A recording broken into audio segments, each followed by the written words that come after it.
Hey, good evening. Give everybody a minute to hop on here. Supper with Sean on a Monday night. A little hot. How's everybody doing? Few hearts coming on. Good deal. Hopefully my phone lasts. I got a little sidetracked today and didn't get the phone charged. But anyway, I wanted to talk a little bit about kind of chemicals and what's next and challenging the norm. And a few things come to mind really of what I want to talk about tonight. But one of those is managing communication, which we'll talk about probably later this week. And then as a young farmer, how do we take risk? So in light of a couple of conversations I had today, talking about glyphosate and chemicals and what's next for us as conventional farmers or even organic farmers. And for the record, these are my opinions, those not necessarily associated with my employer, but something that I've taken a little bit of interest in is you watch what happens in the international marketplace. And if you look at what's happening in the EU with a lot of challenges over there, and of course a lot of unrest, we'll call it, just from the standpoint of countries wanting to exit the European Union, as well as then the approval of glyphosate.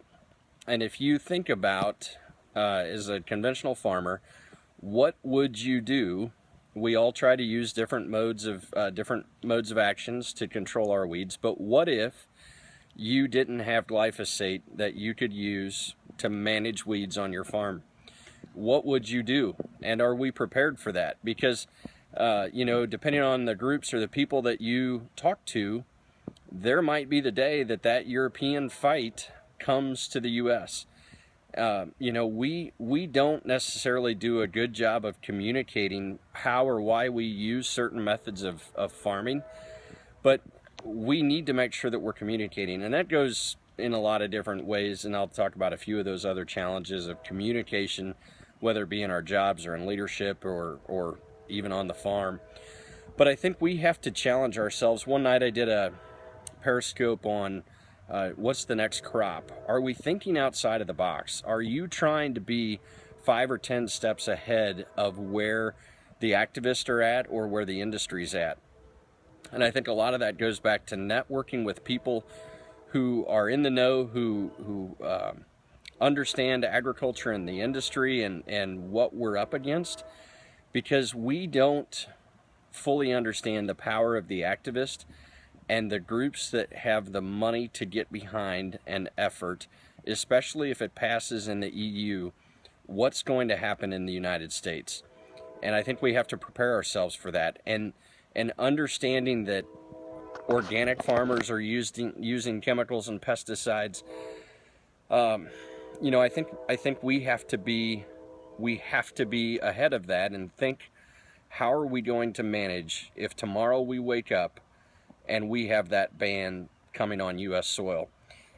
And frankly, even if it happens in the EU, we're going to have to figure out how we grow corn, unless they're not going to import anything, or if all those countries leave and they decide to vote on their own, then all of a sudden we're still importing to their countries, or exporting to those countries rather, glyphosate corn, or corn that has that trait in it.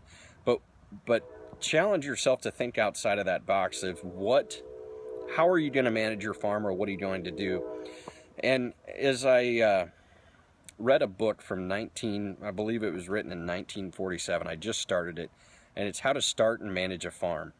And the opening chapter is talking about small farmers, and that even in 1947, you might have a farm and they talk about making $1,000 a year as not being profitable, or being able to maybe feed a family. But it was, of course, totally different perspectives back then. But the reality is that the small farm principle still applies today. So our ability to manage is going to be different. Do we use different weed management techniques? Do we have access to all of the technology that others do? Excuse me. So it's been interesting, and I'll try and draw some more parallels from that book as I get reading it. But certainly, thinking about small farms, do you have a bit of a competitive advantage as this pendulum swings to organics or non-GMO or specialty crops or finding a niche or community-supported agriculture? And do you have a way to maybe implement agritourism? You know, how can you find a niche and diversify and try to get ahead of the trend? And I know that's tough, but I think that's why you've got to be involved in organizations like Farm Bureau, know people who are up on issues, and really get in tune with what's coming down the pipe. Because I think you're going to see that happen in the EU.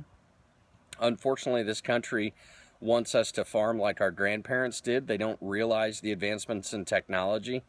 And that's kind of a sad state of affairs for all of us who know that production agriculture has made a lot of great strides towards efficiency and conservation and environmentalist. And we're truly the environmentalist, and people don't give us credit for that.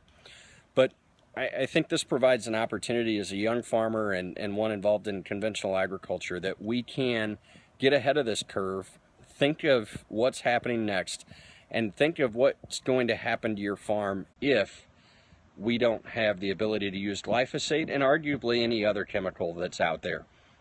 You know, there could be some changes that would drastically impact our operations. So something to mull over tonight.